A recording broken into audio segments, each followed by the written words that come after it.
Lorsqu'un gouvernement est incapable de réformes structurelles, c'est-à-dire incapable de sortir de l'enfer fiscal et de l'enfer réglementaire, la solution de tout trouver est le protectionnisme. Et le protectionnisme passe soit par la hausse des tarifs douaniers, soit par l'inflation, c'est-à-dire la dévaluation monétaire. En lançant un programme de dépenses de 800 milliards d'euros, les pays de l'Union européenne ont décidé de dévaluer, de détruire l'euro, puisque ces 800 milliards d'euros seront financés par de la dette et par de la planche à billets. Les conséquences de cette dévaluation seront catastrophiques. L'euro fonce dans le mur, l'Europe accélère. C'est le sujet de la vidéo. Avec toutes ses conséquences, c'est parti.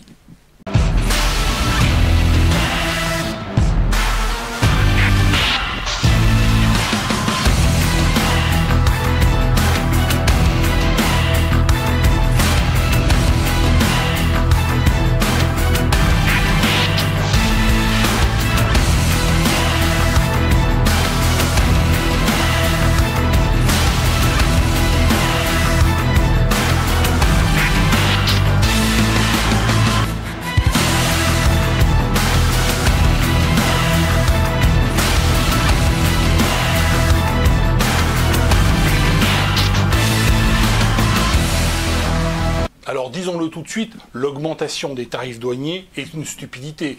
Quand vous augmentez aux États-Unis les tarifs douaniers de 25% sur les produits provenant du Canada, du Mexique ou de la Chine, et particulièrement venant du Mexique ou de la Chine, vous allez simplement augmenter les prix de 25% sur les produits importés. Alors là, le but de l'opération était de prime abord de relocaliser les productions mexicaines ou chinoises aux États-Unis, mais d'une part, aux États-Unis, il n'y a pas de chômage, en tout cas pas de chômage structurel important, et d'autre part, il n'y a aucun Américain qui va travailler pour 100 $ la semaine. Un Américain, il travaille plutôt pour 100 $ la journée. Donc les produits fabriqués en Chine ou aux États-Unis, même taxés à 25%, resteront tout à fait rentables. Simplement, ils seront 25% plus chers pour les consommateurs américains. Alors Trump revient sur cette mesure, qui est naturellement une mesure relativement stupide. On est plus dans le bluff et dans la, on va dire dans la clownerie et dans l'esbrouf, on va dire économique. C'est pour obtenir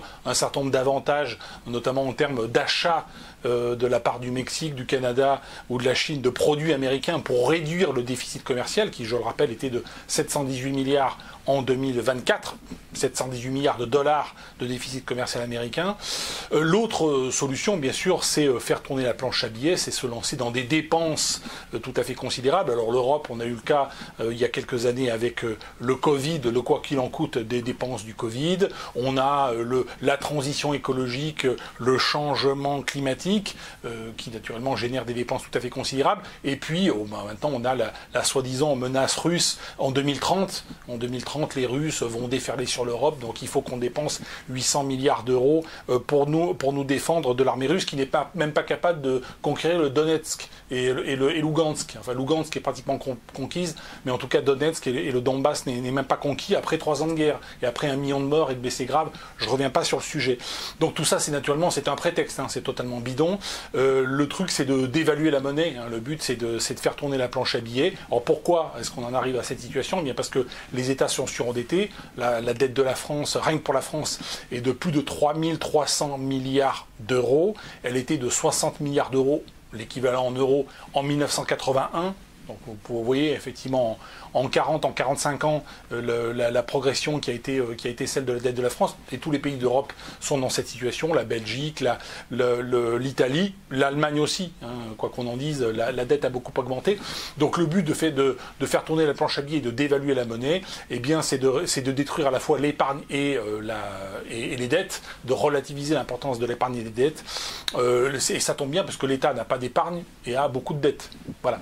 Nous sommes entrés dans ce processus et nous n'en sortirons pas. C'est un processus qui est inéluctable et ce n'est pas lié à l'euro, hein, parce qu'on pourrait dire que j'attaque l'euro parce que je défends le franc. Non, pas du tout. Si nous avions le franc, la lire italienne ou la peseta espagnole, ces monnaies seraient également des monnaies de singe. Il faut avoir tout à fait conscience que l'État est une organisation, on va dire, c'est une voyoucratie, hein, c'est un système de gangsters, de gangstérisme, puisqu'il se finance soit par le racket fiscal, soit par la dévaluation monétaire, qui est une fraude à la monnaie. Si vous-même vous imprimez des billets de 50 euros chez vous, vous risquez 20 ans de prison. Hein, c'est le tarif pour la fraude monétaire. Mais l'État, lui, fabrique de la fausse monnaie. Il a le droit, il a le monopole du racket et le monopole de la fabrication de fausses monnaies. Ce qui est interdit pour des particuliers, c'est le fonctionnement normal de l'État. Et tout cela ne peut aboutir effectivement qu'à la destruction de l'économie, puisque quand vous avez de l'inflation, vous avez des prix qui augmentent toujours plus vite que les salaires. Donc si vous avez 5% d'augmentation des prix, eh bien vous avez, on va vous dire qu'officiellement l'inflation est de 2,5%, donc on va augmenter votre salaire de 2,5%, mais vous avez perdu la différence. Donc vous avez perdu 2,5% par an. En tant que salarié, mais aussi en tant qu'épargnant, puisque naturellement l'épargne aujourd'hui, même lorsqu'elle est rémunérée à 2 ou 3%, quand vous avez une inflation à 5 ou 6%, eh bien vous perdez de l'argent, hein, votre argent est grignoté par ce processus inflationniste, donc c'est naturellement une escroquerie. Mais cette escroquerie a des conséquences sur l'économie réelle, parce que ça veut dire que le pouvoir d'achat des consommateurs et des entreprises, des petites entreprises, se réduit d'année en année. Et ce qui conduit inéluctablement à toujours plus de dettes jusqu'à la faillite finale, qui arrive tôt ou tard. C'est inéluctable. Et quelle que soit la monnaie, hein, que ce soit euro, dollar, yen, et on pourrait avoir du franc français, ce serait le même processus.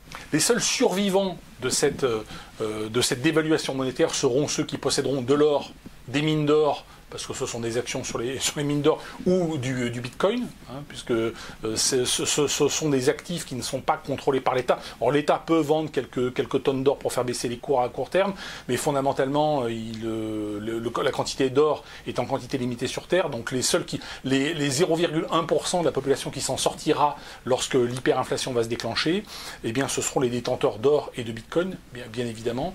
Mais le problème n'est pas là. Alors nous aurons une révolution, et les gens qui nous dirigent ne peuvent pas éviter cette révolution. Le vrai révolutionnaire ici, c'est pas Aubenas ou un commentateur quelconque, ce sont les Macron, ce sont les Olaf Scholz, ce sont les Ursula von der Leyen, ce sont les gens qui dirigent l'Europe, les Trump aux États-Unis ou ailleurs, ou Poutine en Russie. La faillite de l'État, la faillite des États, elle est inéluctable. Et la révolution qui va en découler, elle est inéluctable. C'est quelque chose qu'il faut bien retenir. Maintenant, la question qui se pose, c'est quand est-ce que ça va arriver ? Parce que ça, vous en êtes convaincu, ça arrive quand ? En fait, ça peut arriver, on n'en sait rien, ça peut arriver dans un jour, dans un an, dans 10 ans, j'en sais rien. Ça peut arriver par contre n'importe quand. Donc c'est une épée de Damoclès qui va s'abattre. Nous ne devons pas être surpris par rapport à cela. Nous savons que ce processus va arriver. Les conséquences politiques vont être cataclysmique, c'est évident à l'échelle de l'Europe mais même à l'échelle du monde, car aujourd'hui il n'y a que très peu de pays dans le monde qui ont une monnaie vertueuse et qui ont une économie relativement vertueuse. En Europe vous avez la Norvège et la Suisse à peu près, c'est à peu près tout. Après vous avez peut-être certains pays du Golfe qui peuvent avoir des réserves, voilà, parce qu'ils ont du pétrole, du gaz et qui n'ont pas fait n'importe quoi en termes de dette, donc ils peuvent peut-être préserver un peu leur monnaie. Donc il y aura peut-être comme ça des petits îlots au niveau planétaire de petits pays qui vont arriver à échapper à cet effondrement monétaire et cet effondrement politique global, mais l'Europe, les États-Unis sont complètement, et la Russie a fortiori, puisqu'elle est en guerre totale, et la Chine et le Japon, donc voilà, c'est presque l'exclusivité de la planète, l'Inde, l'Afrique, on n'en parle même pas, seront absolument anéantis. Ça, il faut en avoir conscience, et ça peut arriver n'importe quand. Donc la destruction de l'euro, elle est programmée, de l'euro comme de toutes les autres monnaies, c'est inéluctable, ça va arriver et ça peut tomber n'importe quand. C'est un petit peu comme une éruption volcanique, hein. On sait que le volcan va exploser, personne ne peut prédire quand exactement, la pression augmente, et puis jusqu'au jour où il y a une explosion cataclysmique. Pareil pour les failles tectoniques, la faille de San Andreas en Californie, un jour on sait très bien que la Californie elle va passer dans l'océan et toute la moitié de la Californie sera emportée dans l'océan. Peut-être dans un an, peut-être dans 10 ans, là peut-être dans 1 million d'années. En ce qui concerne l'écroulement monétaire, c'est pas dans 1 million d'années, hein. Les choses s'accélèrent et on est aujourd'hui dans une augmentation de pression qui est exponentielle. Donc ça peut arriver n'importe quand, mais plus les jours passent et plus le risque que cela arrive, et ça arrivera d'un coup, hein. Il n'y aura pas de signe avant-coureur, ça va éclater d'un coup. Voilà, merci à toutes et à tous et je vous dis à bientôt.